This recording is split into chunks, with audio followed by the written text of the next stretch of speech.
आज की इस क्लास में सभी भक्तों का स्वागत है।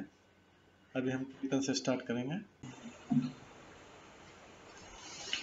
जय राधा माधव कुंज बिहारी, जय राधा माधव कुंज बिहारी, जय गोपी जन वल्लभ गिरिवर धारी, जय गोपी जन वल्लभ गिरिवर धारी, यशोदानंदन ब्रज जन रंजन, यशोदानंदन ब्रज जन रंजन, यमुना तीर वनचारी, यमुना तीर वनचारी, जय राधा माधव कुंज बिहारी, जय राधा माधव कुंज बिहारी, हरे कृष्णा कृष्णा कृष्णा हरे हरे, हरे राम राम राम हरे हरे, हरे कृष्णा कृष्णा कृष्णा हरे हरे, हरे राम राम राम हरे हरे,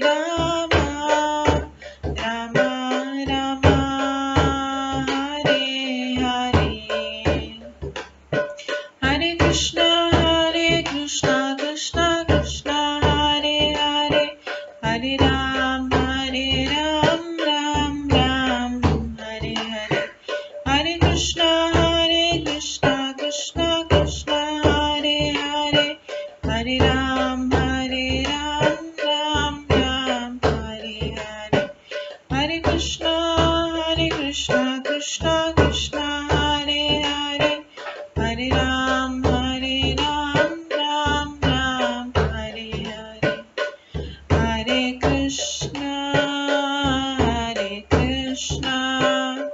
कृष्णा कृष्णा हरे हरे, हरे राम राम राम हरे हरे, हरे कृष्णा कृष्णा कृष्णा हरे हरे, हरे राम राम राम हरे हरे, जय राधा माधव राधे, जय राधा गोविंद राधे, जय गौरनिताय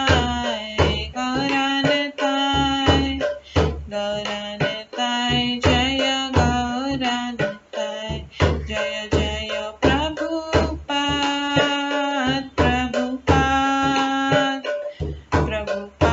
जय जय प्रभुपाद, जय जय गुरुदेव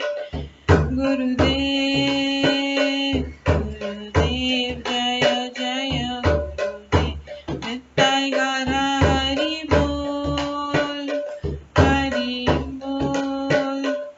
हरि बोल नित्य गौर हरि बोल। गौर प्रेमानंदे हरि हरि बोल। हरे कृष्णा। आज की इस क्लास में सभी भक्तों का स्वागत है। हम मंगलाचरण से स्टार्ट करेंगे। ॐ अज्ञानतिमिरन्धस्य ज्ञानाञ्जनशलाकया चक्षुरुन्मिलितं येन तस्मै श्रीगुरुवे नमः। श्रीचैतन्यमनोभीष्टं स्थापितं येन भूतले स्वयं रूप कदा मह्यं ददाति स्वपदान्तिकम्। वन्देऽहं श्रीगुरो श्रीयुतपदकमलं श्रीगुरुं वैष्णवांश्च श्रीरूपं साग्रजातं सहगण रघुनाथान्वितं तं सजीवं साद्वैतं सावधूतं परिजनसहितं कृष्णचैतन्यदेवं श्रीराधाकृष्णपादान् सहगण ललिता श्रीविशाखान्वितांश्च नमो विष्णुपदाय कृष्णपृष्ठाय भूतले श्रीमते भक्तिवेदान्त स्वामिन्निति नामिने। नमस्ते सरस्वती देवे गौरवाणी प्रचारिणे निर्विशेष शून्यवादी पाश्चात्य देशतारिणे। वाञ्छाकल्पतरुभ्यश्च कृपा सिन्धुभ्येव च पतितानां पावनेभ्यो वैष्णवेभ्यो नमो नमः।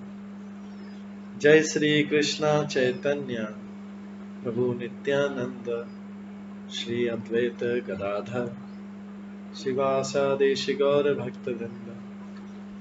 हरे कृष्णा कृष्णा कृष्णा हरे हरे, हरे राम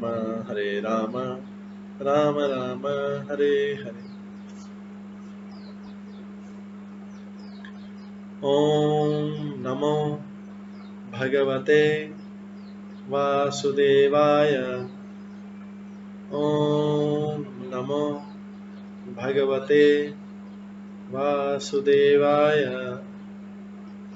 ओम नमो भगवते वासुदेवाय। नारायणं नमस्कृत्य नरं चैव नरोत्तमं देवीं सरस्वतीं व्यासं ततो जयमुदीरये। नष्टप्रायेषु भद्रेषु नित्यं भागवत सेवया भगवते उत्तम श्लोके भक्तिर्भवति नैष्ठिकी। कृष्णाय वासुदेवाय देवकी नंदनाय च नन्दगोपकुमाराय गोविन्दाय नमो नमः। सर्ववेदान्तसारमे श्रीभागवतम् इष्यते तद्रसामृतात् नान्यत्र स्याद्रति क्वचित्। आराध्यो भगवान् ब्रजेश कन्यस्तनधाम वृन्दावन रम्या काचिदुपासना व्रजवधूवर्गेण या कल्पिता। श्रीमद्भागवतं प्रमाणम् अमलं प्रेम कुमार्थमः श्रीचैतन्य महाप्रभुमतम् इदं तत्रादरो न परम्। मूकं करोति वाचालं पङ्गुलङ्घयते गिरिं यत्कृपातमहं वन्दे परमानन्दमाधवम्। हरे कृष्णा।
हरे कृष्णा। आज की इस क्लास में सभी भक्तों का स्वागत है। कल हम श्रवण कर रहे थे श्रीमद् भागवतम के चौथे स्कंद के 26वें अध्याय से, जिसमें राजा पुरंजन का आखेट के लिए जाना और रानी का क्रुद्ध होना का वर्णन था।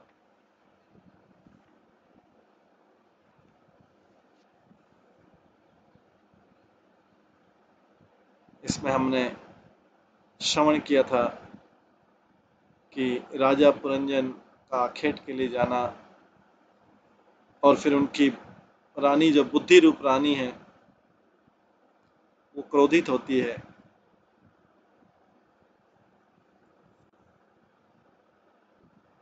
और जैसे ही राजा पुरंजन ने अपनी रानी को अवधूत की भांति पृथ्वी पर लेटे देखा, वो तुरंत मोहग्रस्त हो गया। तो जब मनुष्य अपनी बुद्धि की उपेक्षा करता है या उससे विलग हो जाता है तो पाप कर्म में प्रवृत्त होता है। अपनी सद्बुद्धि या कृष्ण चेतना की उपेक्षा के कारण वो मोहग्रस्त होता है और पाप कर्मों में लग जाता है।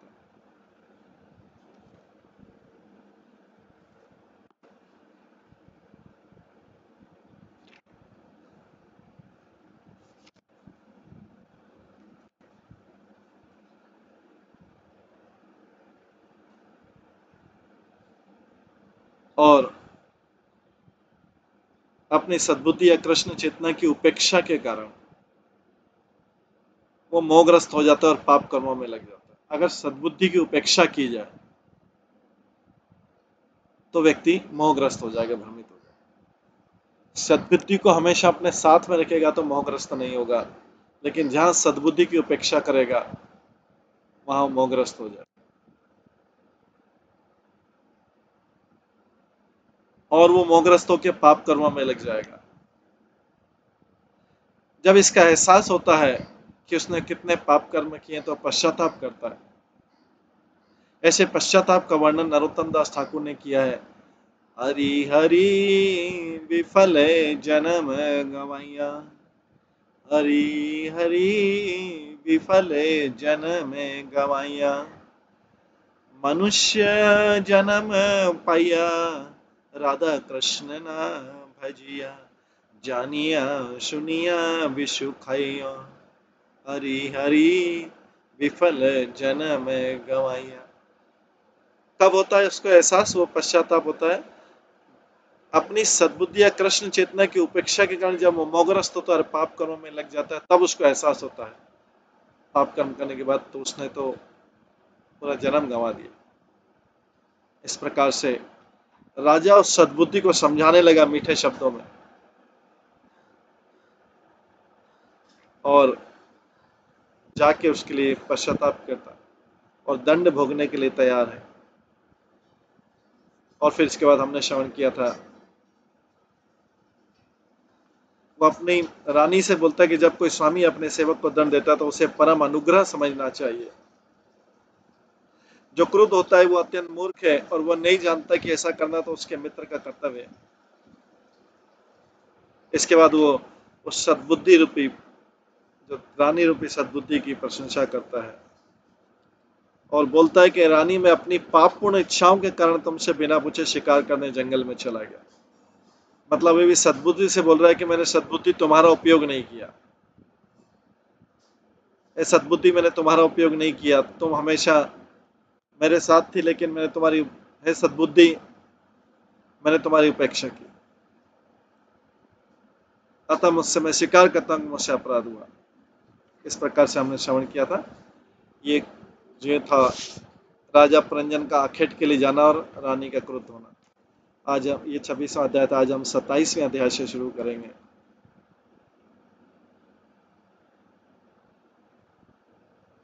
27वें अध्याय का नाम है राजा पुरंजन की नगरी पर चंड वेग का धावा और काल कन्या का चरित्र।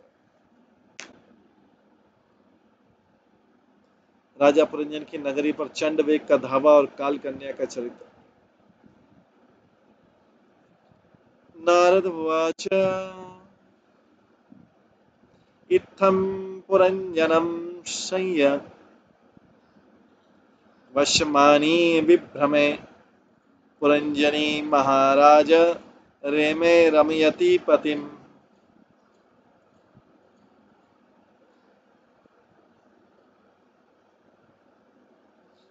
महर्षि नारद ने आगे कहा है, राजन, अनेक प्रकार से अपने पति को मोहित करके अपने वश में करती हुई राजा पुरंजन की पत्नी उसे सारा आनंद प्रदान करने लगी और उसके साथ विशेष जीवन व्यतीत करने लगी।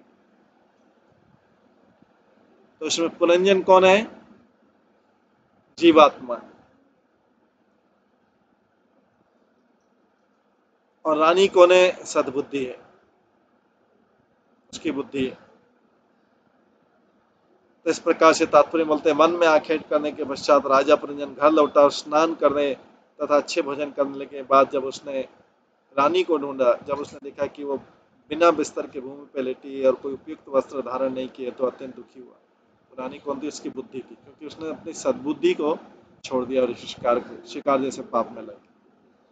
तब वो उसके प्रति आकृष्ट हुआ और फिर साथ में रहकर भोग करने लगा। फिर उसने शिकार किया या फिर उसको पश्चाताप हुआ और वो फिर उसके साथ में बुद्धि के साथ में रहने लगा। इस प्रकार से संसारी जीव पाप कर्मों में प्रवृत्त रहता है। उसके पाप कर्म पुरंजन द्वारा किए गए आखेट के समान है, शिकार के समान। और कब पुरंजन आखेट करने गया? सद्बुद्धि को घर में छोड़ के गया।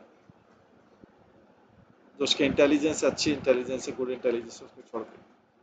तो जहां पे भी व्यक्ति अपनी गुड इंटेलिजेंस को, सद्बुद्धि को छोड़ देता है, वो पाप कर्म में प्रवृत्त हो जाता है। पापमय जीवन का निराकरण कई धार्मिक विधियों से किया जा सकता है, जैसे व्रत से, यज्ञ से, दान से। इस प्रकार मनुष्य अपने पाप कर्मों के फल से मुक्त होकर अपनी मूल कृष्ण चेतना को भी जगा सकता है। घर आकर स्नान करने और भोजन कर लेने, तरोताजा होने पर अपनी रानी की खोज पर पुरंजन को अपने पारिवारिक जीवन का चेत हुआ। मतलब किसको खोजा? उसकी रानी कौन? सद्बुद्धि को खोजा, जिसको छोड़ के शिकार खेलने चला गया। दूसरे शब्दों में, वेदों में आदिष्ट निर्दिष्ट ग्रस्त जीवन, वेदों में आदिष्ट निर्दिष्ट ग्रस्त जीवन पाप में अनुत्तरदायित्व जीवन से अच्छा है।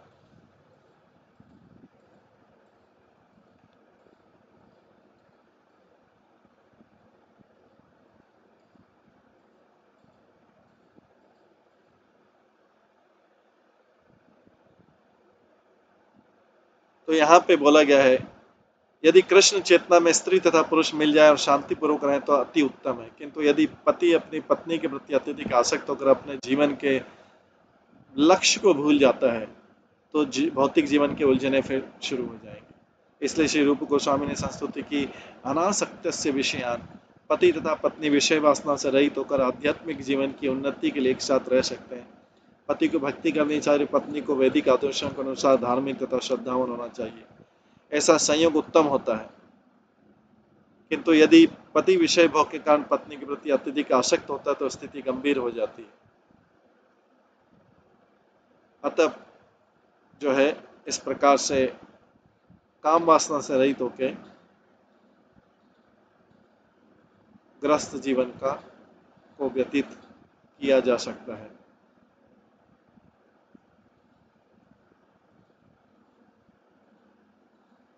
इस भौतिक जगत में आकर्षण काम का आकर्षण है। सारा संसार दो प्रकार के गुणों, रजोगुण तथा तमोगुण से मोहित है। भक्तियों करने से मनुष्य सतोगुण पद को प्राप्त कर सकता है। यदि सतोगुण में स्थित पति रजो तथा तमोगुण पत्नी को अपने वश में करता है तो स्त्री को लाभ पहुंचता है, तथा वह रजो तथा तमोगुण को भूलकर अपने पति की आज्ञाकारिणी बन जाती है, जो कि सतोगुण में स्थित होता है। ऐसा जीवन अभिनंदनीय है। जब स्त्री तथा पुरुष दोनों की बुद्धियां मिलकर अच्छी तरह कार्य करने लगती है तो वे आत्म साक्षात्कार की दिशा में प्रगति कर सकते हैं। अन्यथा पति अपनी पत्नी के वश में रहकर अपने सतोगुण को खोकर रजोगुण तथा तमोगुण के अधीन हो जाता है और इस प्रकार सारी स्थिति दूषित हो जाती है। निष्कर्ष निकला कि ग्रस्त जीवन अनुत्तरदायित्वपूर्ण पापमय जीवन से श्रेष्ठकर होता है। किंतु यदि दोनों विषयों के अधीन हो जाते हैं तो पुनः भौतिक जीवन का बंधन प्रारंभ हो जाता है। इस प्रकार मनुष्य का भौतिक बंधन बढ़ता जाता है। इसलिए वैदिक प्रणाली के अनुसार कुछ वर्ष के बाद मनुष्य के लिए ग्रस्त जीवन छोड़कर वानप्रस्थ तथा संन्यास की संस्तुति की जाती है। स राजा महिषीं राजन् सुस्नातां रुचिराननां कृत स्वस्ति अयनां तृप्ताम् अभ्यनन्दत उपागतम्। तो रानी ने स्नान और शुभ वस्त्रों तथा आभूषणों से अपने को सुसज्जित किया। कौन है रानी? सद्बुद्धि। अभी फिर से राजा को जब पश्चाताप हुआ कि इतने सारे पाप कर लिए, सद्बुद्धि को छोड़, तो अभी उस रानी मतलब सद्बुद्धि ने स्नान किया, शुभ सद्बुद्धि मतलब रानी ने स्नान किया और शुभ वस्त्रों तथा आभूषणों से अपने को सुसज्जित किया। भोजन करने तथा परम संतुष्ट होने के बाद वो राजा के पास आई। उस अत्यंत सुसज्जित तथा आकर्षक मुख वाली को देखकर राजा ने उसका तन्मयता से अभिवेदन किया।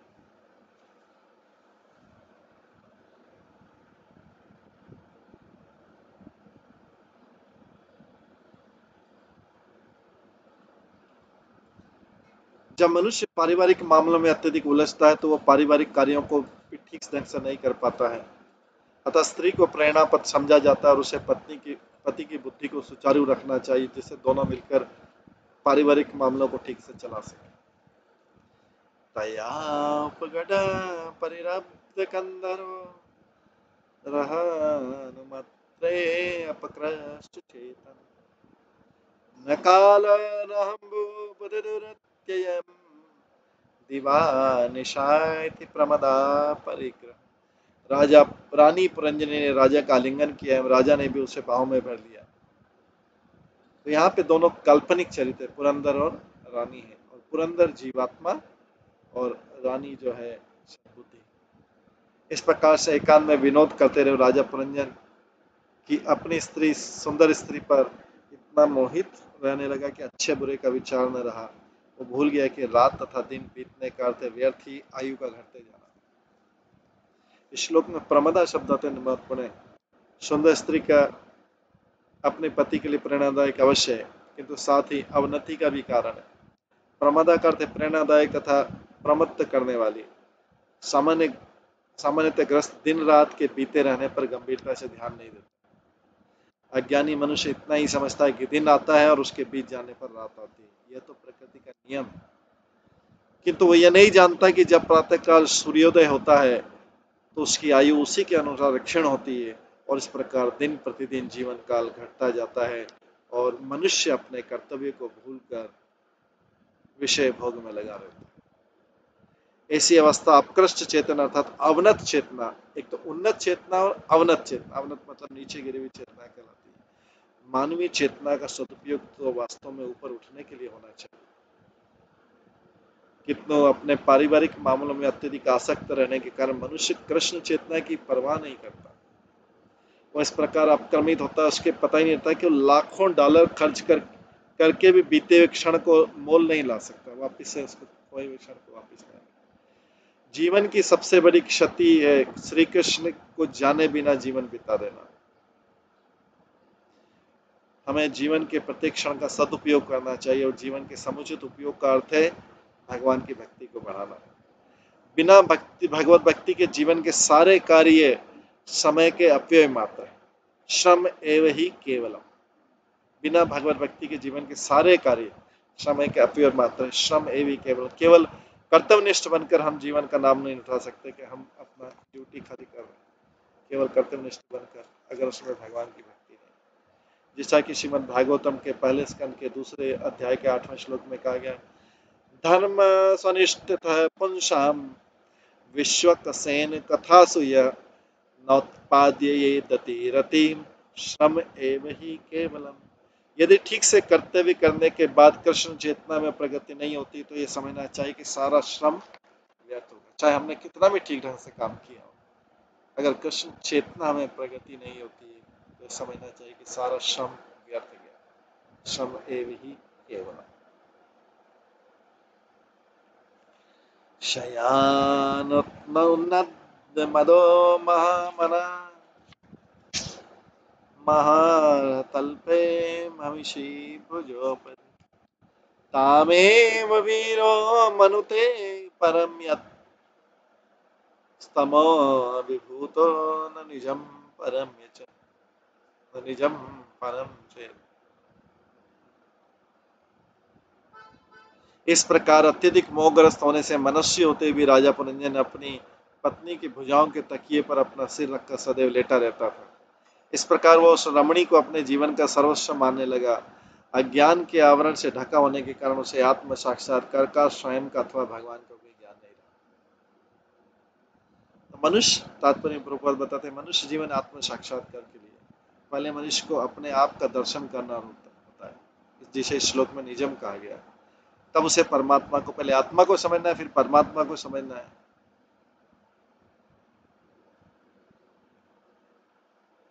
किंतु मनुष्य जब भौतिकता में अत्यधिक अनुरक्त हो जाता है तो वह स्त्री को ही सब कुछ मानने लगता है। भौतिक आस्तिकता का ये मूल सिद्धांत है। ऐसी स्थिति में वो न तो अपने आप का, न ही भगवान का साक्षात्कार कर पाता। श्रीमद् भागवतम के 5वें स्कंद में कहा गया है, महत् सेवाम दारम आहु विमुक्ते स्तमो दारम योषिताम, महोत्स सेवाम दारम आहु विमुक्ते स्तमो दारम योषिताम संगी संगम।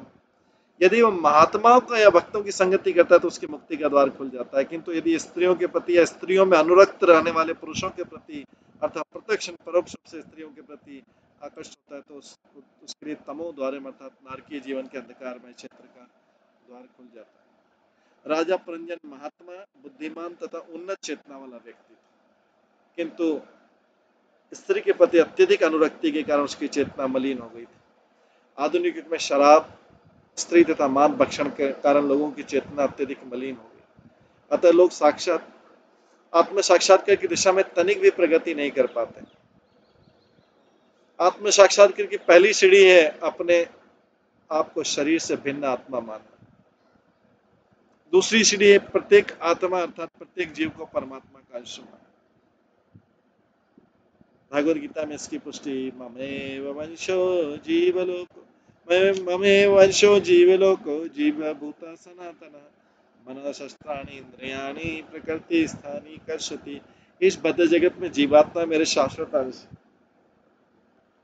बद्ध जीवन के कारण मैं मन समेत अपनी 6 इंद्रियों द्वारा अत्यधिक कठिन संघर्ष करती हूँ। सभी जीवात्माएं परमेश्वर के अंश रूप हैं।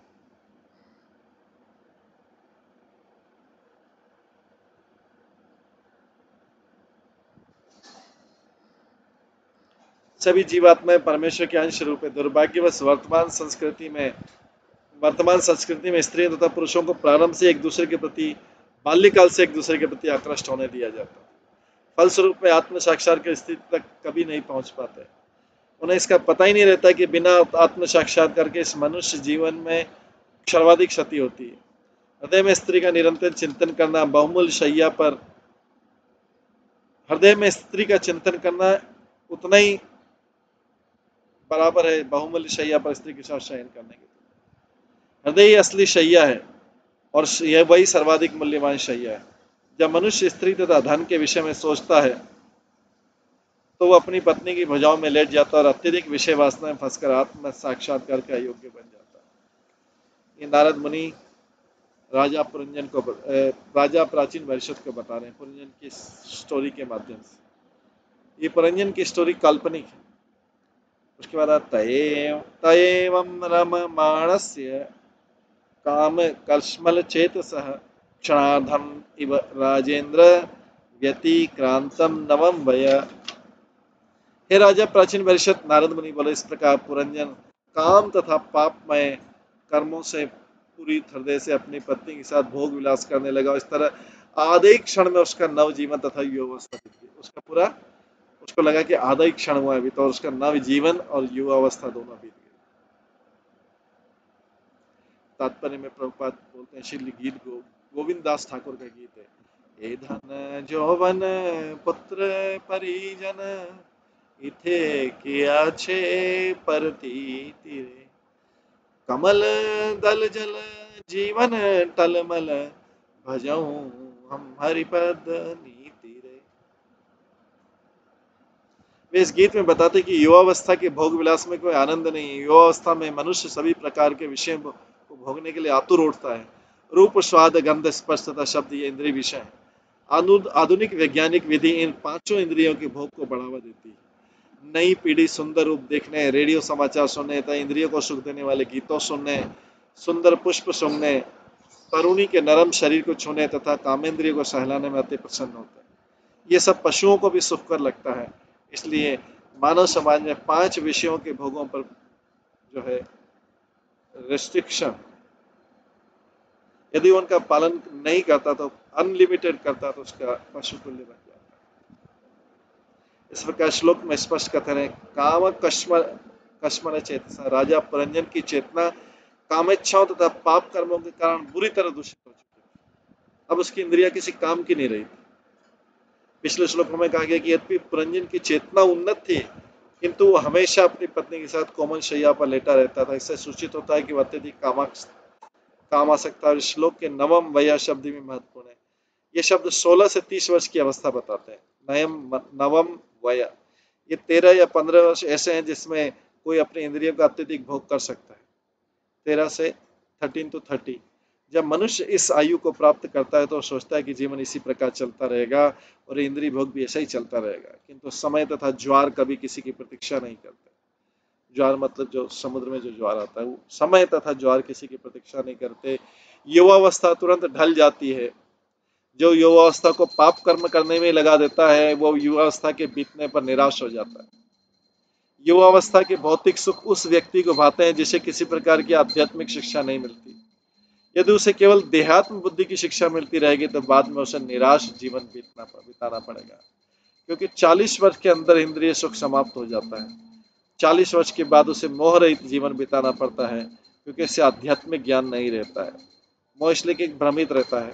40 वर्ष के बाद उसका भ्रमित होना स्टार्ट हो जाता है, क्योंकि अभी उसकी युवावस्था निकल गई। अब जब उसे आध्यात्मिक ज्ञान नहीं है तो फिर वो भ्रमित हो गया, क्या करें अब। ऐसे व्यक्ति के लिए युवावस्था का अंत आधे क्षण में हो जाता है, उसको पता ही नहीं लगता कभी युवावस्था निकल गई। इस प्रकार राजा पुरन का आनंद, जिसे वह अपनी पत्नी के साथ कोमल शैया पर लेटकर लूट रहा था, तुरंत ही बीत गया। आनंद उसका खत्म हो गया। काम कश्मल चेतसा से भी सूचित होता है कि मनुष्य जीवन में प्राकृतिक नियमों की तरह इंद्रियों की निर्बाध छूट नहीं है, सीमित छूट है। यदि वह निर्बाध मतलब बिना किसी बाधा के होकर इंद्रियों का भोग करता है तो उसका जीवन पापमय हो जाता है। पशु जो है प्रकृति के नियमों को उल्लंघन नहीं करते। उदाहरण, पशु में वर्ष में कुछ ही महीनों में कामेच्छा प्रबल रहती है। सिंहासन शक्तिशाली होता है, वो मांसभक्षी और अत्यंत बलिष्ठ होता है, किंतु वह वर्ष में केवल एक बार संभोग करता है। इस प्रकार धार्मिक आदेशों के अनुसार मनुष्य को भी जो है मास में केवल एक बार स्त्री के रजो दर्शन के पश्चात मैथुन करने की छूट है, और यदि पत्नी गर्भवती हो तो संभोग की अनुमति नहीं। यही मनुष्यों के लिए नियम है। मनुष्य को एक से अधिक पत्नी रखने की अनुमति प्राप्त क्षत्रियों के लिए था उस समय, क्योंकि पत्नी के गर्भी में रहते वो उससे संभोग नहीं कर सकता। यदि ऐसे समय में उसे संभोग करना है तो दूसरी पत्नी के पास जाता है। ये क्षत्रिय के लिए था, जो पहले क्षत्रिय नियम, क्योंकि क्षत्रिय जो है हमेशा रजोगुण के काम करते थे। शत्रुओं से लड़ना, युद्ध करना, टैक्स कलेक्ट करना, धन अर्जित करना, सारे काम रजोगुण के। राज्य को चलाना, दंड देना, ये सब ब्राह्मण के कार्य नहीं, ये सब राजा के कार्य। उसके कार्य थे लड़ाई करना, युद्ध करना, उसका काम था टैक्स कलेक्ट करना, उसका काम था दंड देना, उसके अलावा उसके धार्मिक काम थे जो यज्ञ करना और ये करना। लेकिन उसके ज्यादातर काम रजोगुण के थे, इसलिए उसको छूट थी कि वो एक से अधिक ज्यादा पत्नी रख सके, क्योंकि उसका कार्य रजोगुण का ही पूरा था। ये नियम तथा शास्त्र मनुष्य के निर्मित है, अतः यदि कोई नियमों का अतिक्रमण करता है तो पापी। निष्कर्ष के रूप में कहा जा सकता है कि अनियंत्रित इंद्रिय भोग का अर्थ है पापमय कर्म।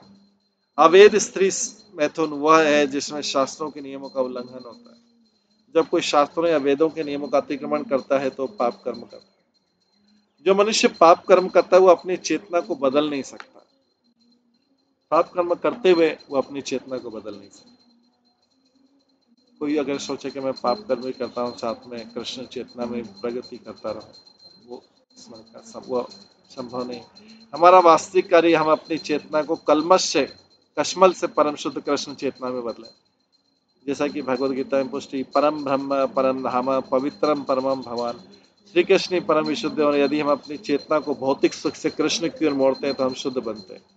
इस विधि की संस्तुति भगवान चैतन्य महाप्रभु ने चेतो दर्पण मार्जनम प्रक्रिया के इस नाम से की।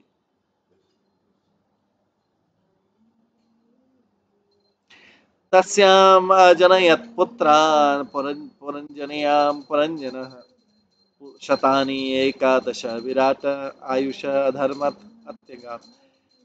तब नारद मुनि ने राजा प्राचीन परिषद को संबोधित करते हुए कहा, विराट इस प्रकार पुरंजन के अपने पत्नी पुरंजनी के गर्भ से 1100 पुत्र उत्पन्न हुए। इस प्रकार काम भोग करते हुए पुरंजन के अपनी पत्नी पुरंजनी के गर्भ से 1100 पुत्र,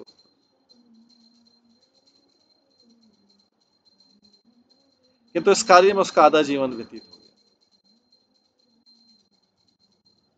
तात्पर्य श्लोक में कई महत्वपूर्ण शब्द है, जिसमें सबसे पहले एकादश शतानी है। पुरंजन को अपनी पत्नी से 1100 पुत्र उत्पन्न हुए, इस प्रकार उसका आधा जीवन व्यतीत हो गया। वास्तव में हर मनुष्य के साथ ऐसा होता है। कोई 100 वर्ष तक जीवित रहता है तो उसमें 50 वर्ष की आयु तक उसके पुत्र उत्पन्न होते रहते हैं। दुर्भाग्य उस समय लोग 100 वर्ष भी जीवित नहीं रहते, वे 60 वर्ष की आयु तक संतान उत्पन्न करते हैं। दूसरी बात है कि पहले के लोग 100 से 200 तक पुत्र और पुत्रियां उत्पन्न करते थे। जैसा कि श्लोक से आगे पता लगेगा, राजा पुरंजन के 1100 पुत्र के साथ साथ 110 पुत्रियां भी थी। इस समय के लोग इतनी अधिक संतानें, इस समय के लोग, कलयुग के लोग इतनी अधिक संतानें उत्पन्न नहीं कर सकते हैं। उल्टे वे काम भोग तो करते हैं, लेकिन गर्भ निरोधक विधियों के द्वारा जनसंख्या को रोकने के लिए प्रयत्नशील। तो पहले के लोग जितना काम भोग करते थे उतने संतान उत्पन्न करते थे, धार्मिक संतान। लेकिन अभी व्यक्ति वही सुख प्राप्त तो करना चाहता है, लेकिन वह संतान की जिम्मेदारी नहीं लेना चाहता है। वे गर्भ निरोधक विधियों द्वारा जनसंख्या को रोकने के लिए प्रयत्नशील। हमें वैदिक साहित्य में ऐसा एक भी उदाहरण नहीं जिसमें गर्भ निरोधक विधि का प्रयोग हुआ, यद्यपि वे सैकड़ों संतानें उत्पन्न करते थे। गर्भ निरोधक विधि से जनसंख्या पर नियंत्रण एक अन्य पाप कर्म है, किंतु इस कलयुग में लोग इतने पापी हो गए कि वे अपने पापमय जीवन के फलों की तनिक भी परवाह नहीं करते। राजा पुरंजन अपनी रानी पुरंजनी के साथ लेटा रहता था और उसने अनेक संतानें उत्पन्न की, किंतु इन श्लोकों में कहीं उल्लेख नहीं कि उसने गर्भ निरोधक विधि का उपयोग किया।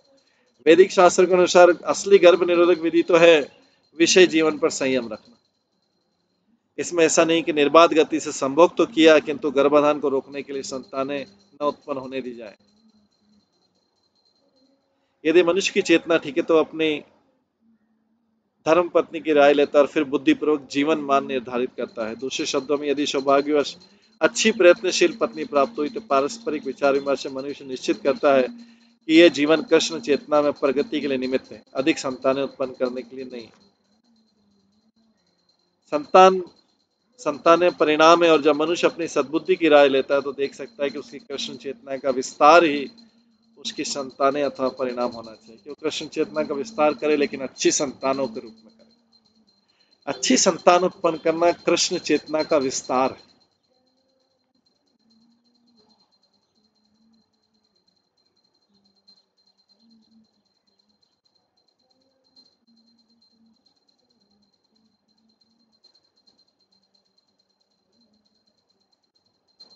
द्रोहित दशोत्तर शतम पित्र मात्र यशस्करी शीला उदारी गुणोपेता पौराजन्य प्रजापति। हे प्रजापति, राजा प्राचीन परिषद, इस तरह राजा पुरंजन के 110 कन्याएं भी उत्पन्न हुई। ये सब की सब अपने पिता तथा माता के समान यशस्विनी थी। जो संतान थी, क्योंकि जो है राजा परिषद, प्राचीन परिषद के बताने, पुरंजन बहुत फेमस राजा था। ये काल्पनिक राजा था। वास्तव में प्राचीन परिषद की कथा ही नारद मुनि उसी को पुरंजन नाम से सुना रहे हैं। तो प्राचीन परिषद बहुत फेमस राजा था, हालांकि कर्मकांड में डूबा था, लेकिन बहुत प्रसिद्ध था। दक्ष स्वयं भी प्रजापति। तो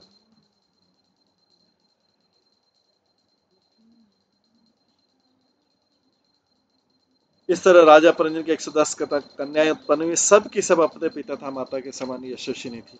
उनका आचरण भद्र था, वे उदार थी और अत्यंत उत्तम गुणों से युक्त थी कन्याएं। तात्पर्य शास्त्रोक्त नियमों के अनुसार उत्पन्न संतानें माता पिता के समान उत्पन्न गुणों वाली होती, किंतु अवैध रूप से उत्पन्न संतानें वर्ण संकर होती। शास्त्रों के नियम के अनुसार उत्पन्न संतानें अगर माता पिता अच्छे गुणों वाले हैं तो उनके समान उत्तम गुणों वाली होती है, किंतु अवैध रूप से उत्पन्न संतानें वर्ण संकर हो जाती है।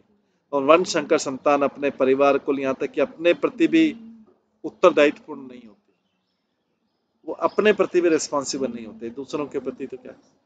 प्राचीन काल में गर्भाधान संस्कार का पालन करके वर्ण संकर संतानों पर रोक रखा जाता।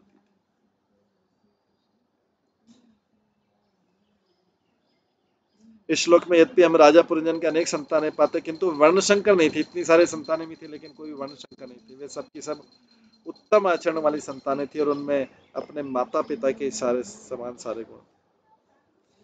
तो जो प्राचीन काल में गर्भाधान संस्कार का पालन करने पे वर्ण संकर संतानें रोक सकती। भले हम अनेक उत्तम संतानें उत्पन्न कर ले, किंतु संभोग के लिए निर्धारित विधि से परे की हमारी आकांक्षा तो पापपूर्ण है। यहाँ पे बोला संतान उत्पन्न करने से के अतिरिक्त जो आकांक्षा है वो पापपूर्ण है। किसी भी इंद्रिय को अतिरिक्त भोग पापपूर्ण कार्य को जन्म देता है। किसी भी इंद्रिय का अत्यधिक भोग पापपूर्ण कार्य को जन्म देता है। तो मनुष्य को जीवन के अंत में स्वामी या गोस्वामी बनना पड़ता है। मनुष्य ज्यादा से ज्यादा 50 वर्ष तक संतान उत्पन्न कर सकता है, किंतु उसके बाद उसे संतान उत्पन्न करने के बंद करके वानप्रस्थाश्रम ग्रहण करना चाहिए। उसे घर छोड़कर सन्यासी बनना होता है। सन्यासी की पदवी स्वामी या गोस्वामी, जिसका अर्थ है वो भोग से सर्वथा दूर रहता है। मनुष्य को सनक में आकर सन्यासी नहीं बनना चाहिए। उसे पूर्ण विश्वास होना चाहिए कि वह विषय वासना को पूरी तरह रोक सकेगा। निसंदेह राजा पुरंजन का गृहस्थ जीवन अत्यंत सुखी था। जैसा कि हम वर्णित है, उसके 1100 पुत्र और 110 पुत्रियां उत्पन्न हुई। प्रत्येक व्यक्ति चाहता है कि उसके पुत्र तथा पुत्रियां उत्पन्न, और चूंकि राजा पुरंजन की पुत्रियों की संख्या पुत्रों से कम थी, ऐसा लगता है कि उसका गृहस्थ जीवन अत्यधिक सुखी एवं सुविधाजनक। स पंचाल पति पुत्रान पितृवंश विवर्धधान दारे संयोजमयास द्वैत कदृश सदृश वर। तत्पश्चात पंचाल देश के राजा पुरंजन ने अपने पैतृक कुल की वृद्धि करने के लिए अपने पुत्रों का विवाह योग्य वधुओं के साथ और कन्याओं का विवाह योग्य वरों के साथ कर दिया। वैदिक प्रथा के अनुसार हर व्यक्ति जो ब्रह्मचारी संन्यासिक वानप्रस्थाश्रम नहीं, उसको विवाहित होना चाहिए। मनुष्य को इसलिए पत्नी ग्रहण करनी पड़ती कि वह संतान उत्पन्न कर सके और ये संतानें आगे चलकर भोजन तथा दाह क्रिया जैसे कार्य संपन्न कर सके, जिससे पूर्वज प्रसन्न रहे। तो पहले के हिसाब से संतान उत्पन्न करने का उद्देश्य ये रहता था कि वो पुण्य कर्म करें और भोजन तथा दाह क्रिया करें, जिससे पूर्वज पुरखे पसंद रहे। भगवान विष्णु के नाम पर दिया गया अर्पण पिंडोदक कहलाता है और किसी वंश के वंशजों के लिए आवश्यक है कि वो अपने पितरों को पिंड दान करें। किसी भी वंश के वंशजों के लिए आवश्यक है कि अपने पितरों को पिंड दान करें। इस सब ग्रस्त के लिए पंचाल का राजा पुरंजन न केवल अपने विषय जीवन से तुष्ट था, तो उसने अपने 1100 पुत्र और 110 पुत्रियों को विवाहित उनके काम बहुत जीवन की व्यवस्था के अनुसार कर दिया। उनका सबका विवाह भी कर दिया, पुत्रों का भी विवाह कर दिया और पुत्र का विवाह। इस प्रकार निरंकुश परिवार को वंश के पद तक उठाया जा सकता है।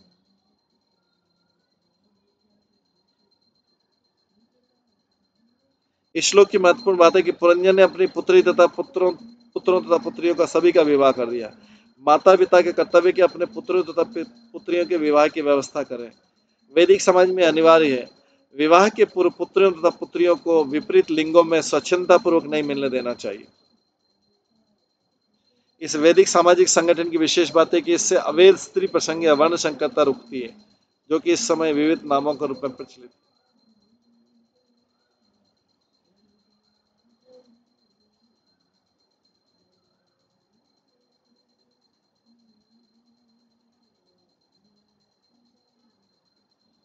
दुर्भाग्य से युग में माता पिता अपनी संतानों को विवाहित करने के लिए चिंतित रहते हैं, किंतु संतानें माता पिता द्वारा व्यवस्थित विवाह करने से मना कर देती है।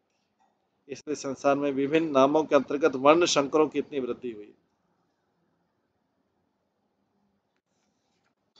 वर्ण संकर संतानें वो है संतानें जो बिना मेल जोल की है,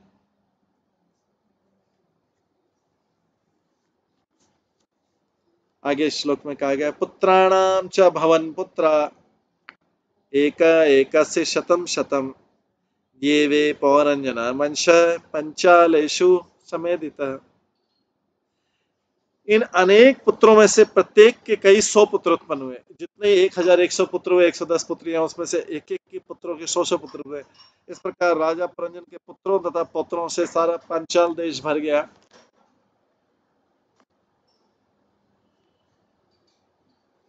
तो तात्पर्य हमें स्मरण रखना चाहिए कि पुरंजन जीवात्मा और पंचाल देश शरीर है। शरीर जीव की कर्म भूमि है। जैसा कि भगवत गीता में कहा गया क्षेत्र और क्षेत्रज्ञ, अंग दो होते हैं, एक तो जीव मतलब क्षेत्रज्ञ और दूसरा जीव का शरीर क्षेत्र, क्षेत्र क्षेत्रज्ञ। यदि कोई थोड़ा भी विचार करे तो स्पष्ट हो जाएगा कि प्रत्येक जीव शरीर से ढका हुआ और शरीर इसकी संपत्ति है। व्यवहारिक अनुभव तथा शास्त्रों से जाना जा सकता है कि भगवत गीता में कहा गया देवी न उसमें यथा दे, शरीर का स्वामी आत्मा इस शरीर के भीतर रहता है और इस शरीर पांचाल देश है जहां जीव गंध रस रूप स्पर्श तथा शब्दों के द्वारा इंद्रियों का भोग कर सकता है। इस संसार में प्रत्येक जीव सूक्ष्म तथा स्थूल तत्वों से आवृत होकर कर्म तथा कर्मफल उत्पन्न करता है।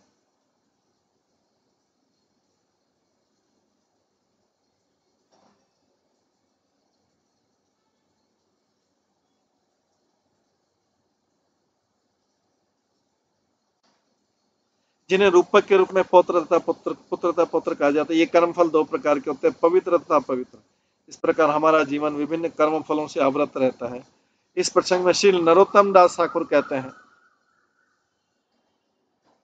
कर्म कांड ज्ञान कांड केवल विषय भांड, अमृत बलिया जेबा खाए, नाना योनि सदा फिरे करदय भक्षण करे, तारे जन्म अध पाते आए। कर्म कांड तथा ज्ञान कांड विष के प्याले के तुल्य। जो भी इन्हें अमृत समझकर पीता है उसके नाना शरीरों में और उसे नाना शरीरों में अत्यधिक परिश्रम करना पड़ता है। ऐसा मनुष्य सभी प्रकार के भक्ष्य अभक्ष्य खाता है और अपने इंद्रिय भोग के कारण सर्वत्र घृणित बनता है। इस प्रकार जिससे वंश वृद्धि होती है वो कर्म फलों का क्षेत्र विषय जीवन से प्रारंभ होता है। पुरंजन ने अपने वंश की वृद्धि पुत्र तथा पौत्र उत्पन्न करके की। इस प्रकार जीवात्मा इंद्रिय तप्ति में लगकर हजारों कर्मों तथा कर्म फलों में फंसता है। इस प्रकार संसार में इंद्रिय तप्ति के लिए रहता है और एक शरीर से दूसरे शरीर में अंतरण रहता है। अनेक पुत्र तथा पुत्र उत्पन्न करने की इस विधि से तथाकथित समाज, राष्ट्र, जाति इत्यादि का जन्म होता है। अनेक पुत्र तथा पुत्र उत्पन्न करने की इस विधि से तथाकथित समाज, सोकॉल्ड समाज, सोकॉल्ड राष्ट्र, सोकॉल्ड जाति का उदय इत्यादि का जन्म होता है। ये सब विषय जीवन के प्रतिफल है। जैसा कि प्रहलाद महाराज ने कहा है यन मैथुनादि ग्रह मेदि सुखमि तुच्छम। ग्रह मेदि वो है जो इस संसार में बना रहता है। इसका अर्थ है कि वो इस शरीर या समाज के भीतर रखकर मित्रता, प्रेम तथा वंश सुख भोगना चाहता है। उसका एकमात्र सुख है कि वो इंद्रिय सुखार्थियों की संख्या बढ़ाए। ये जो ग्रह मेदि है वो इंद्रिय सुख की संख्या बढ़ाए, इंद्रिय सुख देने वाले व्यक्तियों की संख्या बढ़ाए।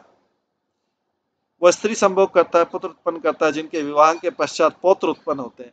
ये पौत्र भी फिर विवाह करके संतान उत्पन्न करते हैं। इससे सारा संसार आवश्यकता से अधिक आबाद हो जाता है और तब प्रकृति युद्ध, भूखमरी, रोग, भूकंप इत्यादि के रूप में नाना प्रकार के कर्म फलों को उत्पन्न करती रहती है।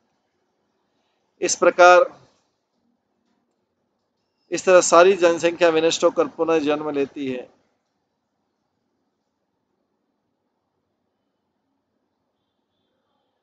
भागवत गीता में बारंबार सृजय तथा प्रलय की एक क्रिया वर्णित है।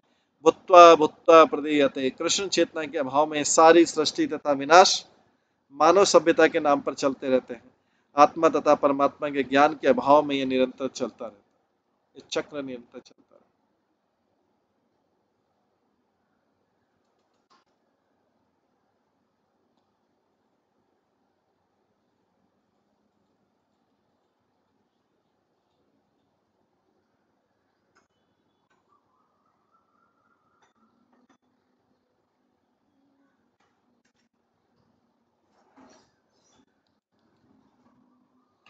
तेषु तत रिक्तारेषु ग्रह कोश अनुजीविषु निरूढ़ेन ममत्वेन विषयेषु अनुबध्यते। ये पुत्र तथा पौत्र एक प्रकार से पुरंजन के घर, खजाना, नौकर, सचिव एवं दूसरे सारे साथ समान समेत सारी धन संपदा को लूटने वाले थे तथा अन्य सात सामग्री सारी धन संपदा को लूटने वाले थे। राजा पुरंजन का इन वस्तुओं से प्रगाढ़ संबंध था।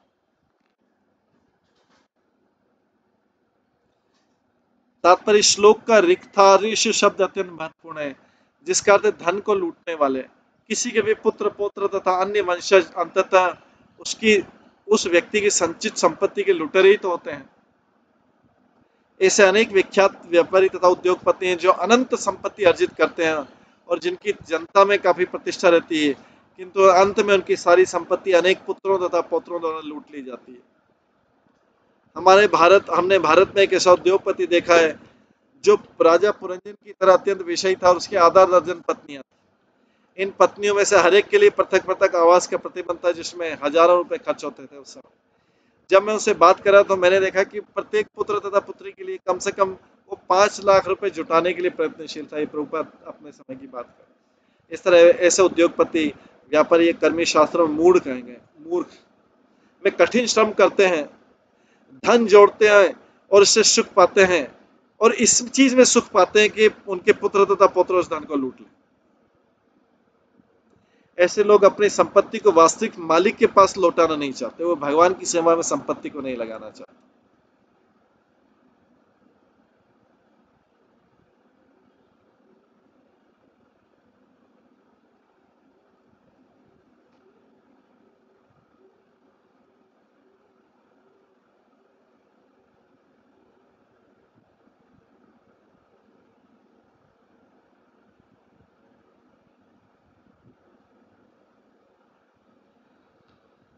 जैसा कि भगवत गीता में कहा गया है, भोक्ता नाम ये तब सर्वलोक में, अल्टीमेट भोक्ता तो भगवान है।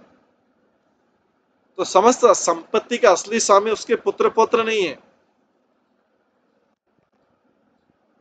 समस्त संपत्ति का असली स्वामी तथा भोक्ता परमेश्वर है। तथा कथित धन कमाने वाले वे हैं जो व्यापार तथा उद्योग के नाम पर भगवान के धन को छीनने के दांव पे जानते हैं।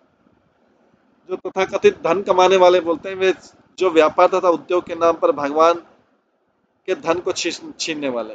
इस धन को संग्रह करने के बाद उन्हें उसे अपने पुत्रों तथा पौत्रों द्वारा लुटता देखकर अत्यधिक आनंद होता है। हाँ, मेरे पुत्र एंजॉय कर रहे हैं मेरे धन का, जबकि लूट रहे हैं, वो बिना मेहनत करे लूट रहे हैं। तो जो इतना सारा संपत्ति पुत्र पौत्रों के लिए, पुत्र पौत्र पर पौत्र के लिए एकत्रित करके जाता है, उसको ये विश्वास नहीं है कि उसके पुत्र पौत्र लायक निकलेंगे, अच्छे निकलेंगे। वही समझता है मेरे सारे पुत्र पुत्र नालायक निकलेंगे, इसलिए मुझे ही कमा लेना चाहिए उसके, इसलिए मुझे कमा के रख देना चाहिए, क्योंकि वो तो नालायक निकलेंगे, वो कुछ कमाएंगे नहीं, इसलिए मैं ही 7 पीढ़ी का धन इकट्ठा करके रख जाता हूँ, जिससे वो लोग सुख भोगे। वास्तव में भागवतम के साथ से वो धन लूट रहे हैं, लूट के आनंद पा रहे हैं बिना मेहनत के। ये जीवन की भौतिकतावादी शैली। इसमें मनुष्य शरीर के भीतर बंदी रहता है और मिथ्या अहंकार के कारण मोहग्रस्त रहता है और सोचता है कि मैं यह शरीर हूं, मैं मनुष्य हूं, मैं अमेरिकी भारतीय। ये देहात्म बुद्धि के अहंकार के कारण उत्पन्न होती हुई, और ये व्यक्ति मेरे से उत्पन्न है, इसलिए इसके लिए मेहनत करके धन एकत्रित करके रखना मेरा कर्तव्य है, क्योंकि मेरे से उत्पन्न है। ये लायक बच्चा नहीं है, नालायक बच्चा है, क्योंकि कुछ काम नहीं करेगा, इसलिए मेरे को ही सारा धन इकट्ठा करके इसको रख के जाना पड़ेगा।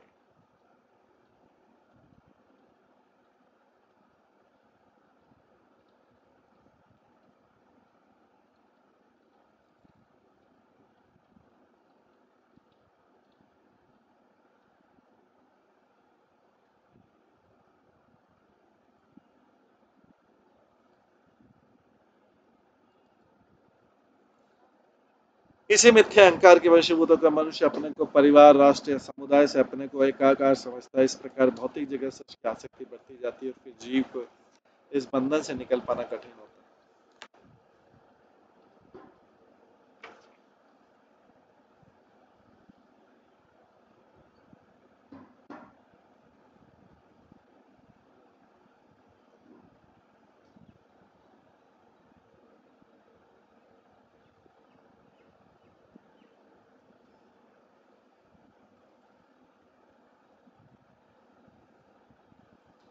ऐसे लोगों का वर्णन भागवत गीता के 16वें अध्याय में हुआ है।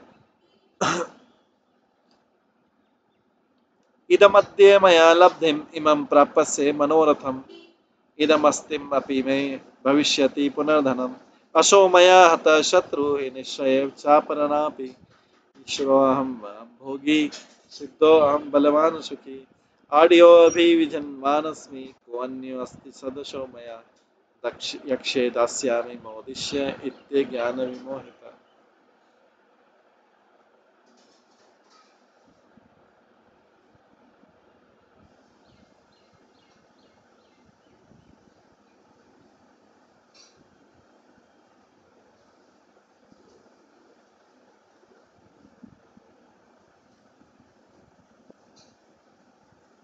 आसुरी पुरुष सोचता है कि आज मेरे पास इतना धन है और कल तक मैं अपनी योजनाओं द्वारा इतना और जोड़ लूंगा, इस समय मेरी संपत्ति इतनी और भविष्य में बढ़कर इतनी हो जाएगी।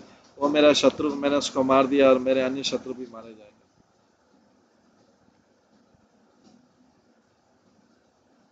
मैं हर वस्तु का स्वामी हूँ, मैं ही भोगता हूँ, मैं ही पूर्ण हूँ, शक्तिमाता सुखी हूँ, मैं सबसे धनी व्यक्ति हूँ और अपने कुलीन परिजनों से घिरा हूँ।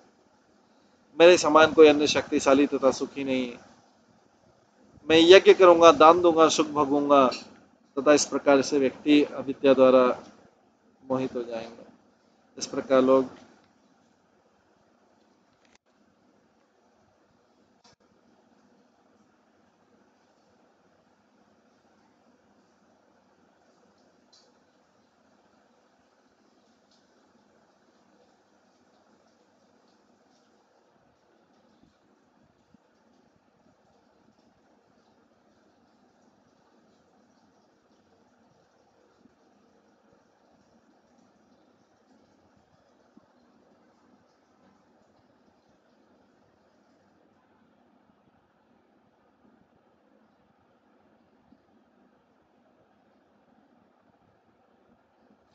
इजे च क्रतुभि घोरे दीक्षित पशु मार के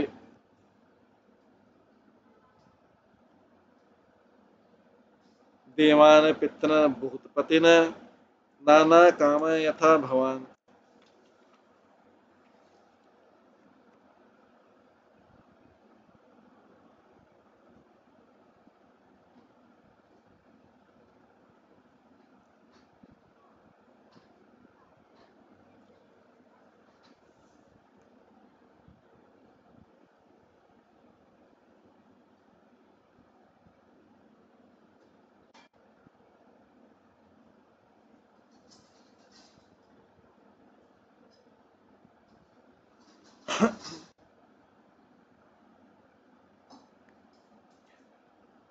नारद मुनि आगे कहे, राजा प्राचीन परिषद तुम्हारी तरह राजा पुरंजन भी अनेक इच्छाओं में उलझा हुआ है।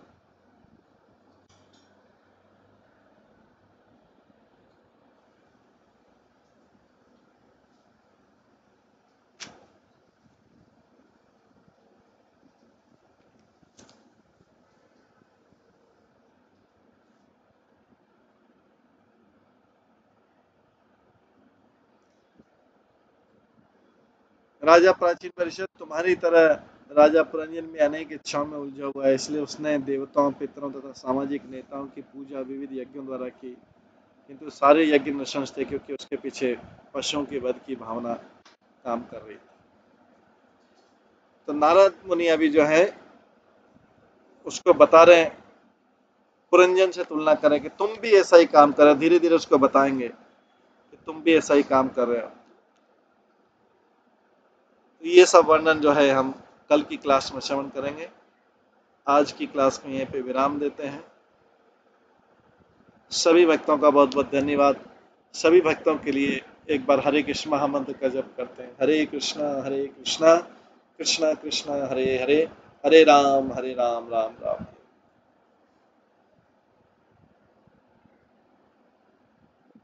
श्रीमद् भागवतम महापुराण की जय, श्रील प्रभुपाद की जय, सभी भक्त गणों की जय।